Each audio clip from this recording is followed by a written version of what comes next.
Hi friends, welcome to my channel. AP వాతావరణ శాఖ నుంచి వెదర్ రిపోర్ట్ అయితే రావడం జరిగింది. ముఖ్యంగా ఆంధ్రప్రదేశ్ రాష్ట్రంలో ఇవాళ రేపు ఏ జిల్లాల్లో వర్షాలు కురనున్నాయని తెలుసుకుందాం. అంతేకాకుండా బంగాళాఖాతంలో మరో 2 రోజుల్లో అల్పపీడనం ఏర్పడే అవకాశం ఉన్నట్లు వాతావరణ శాఖ తెలిపింది. దానికి సంబంధించిన వివరాలు కూడా అయితే తెలుసుకుందాం.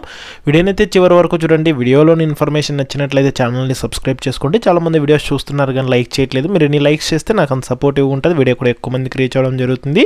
వీడియో యూస్ఫుల్ అనిపిస్తే మీ ఫ్రెండ్స్ అండ్ ఫ్యామిలీ మెంబర్స్కి మన వీడియోస్ని షేర్ చేసి నాకు సపోర్ట్ చేయండి. ఇక లేట్ చేయకుండా టాపిక్లోకి అయితే వెళ్ళిపోదాము. బంగాళాఖాతంలో ఈ నెల 29వ తేదీన అల్పపీడనం ఏర్పడే అవకాశం ఉందని వాతావరణ శాఖ అయితే తెలిపింది. ఇది బలపడి వాయుగుండంగా మారి ఆంధ్రప్రదేశ్లోని తీరం దాటే అవకాశాలు ఉన్నాయని అధికారులు అయితే తెలిపారు. ఇక పూర్తి వివరాల్లోకి వెళ్ళినట్లయితే రాబోయే 2 రోజుల్లో రాష్ట్రంలో వర్షాలు పెరిగే సూచనలు ఉన్నాయని అయితే వాతావరణ శాఖ తెలిపింది. ముఖ్యంగా ఈ నెల 29వ తేదీన తూర్పు మధ్య బంగాళాఖాతం, ఉత్తర బంగాళాఖాతంలో అల్పపీడనం ఏర్పడే అవకాశం ఉన్నట్లు వాతావరణ శాఖ అయితే తెలిపింది.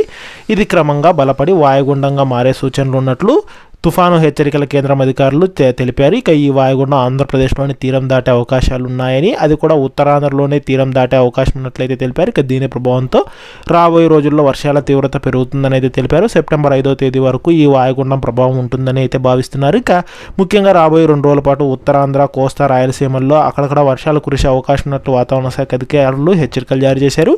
ఇక ముఖ్యంగా ఏపీలో ఇవాళ పార్వతీపురం, ఏలూరు, ఎన్టీఆర్ జిల్లాల్లో మోస్తరు వర్షాలు, అలాగే శ్రీకాకుళం, విజయనగరం, విశాఖపట్నం, అల్లూరి సీతారామరాజు, తూర్పుగోదావరి, అనకాపల్లి, కాకినాడ, కోనసీమ, పశ్చిమ గోదావరి, పల్నాడు, కృష్ణా, బాపట్ల, గుంటూరు, శ్రీ సత్యసాయి, ప్రకాశం, అనంతపురం, నెల్లూరు, నంద్యాల, కర్నూలు, అన్నమయ్య, చిత్తూరు, తిరుపతి, వైఎస్ఆర్ కడప జిల్లాల్లో తేలికపాటి వర్షాలు కురిసే అవకాశం ఉన్నట్లు ఏపీ విపత్తుల నిర్వహణ సంస్థ అయితే తెలిపింది.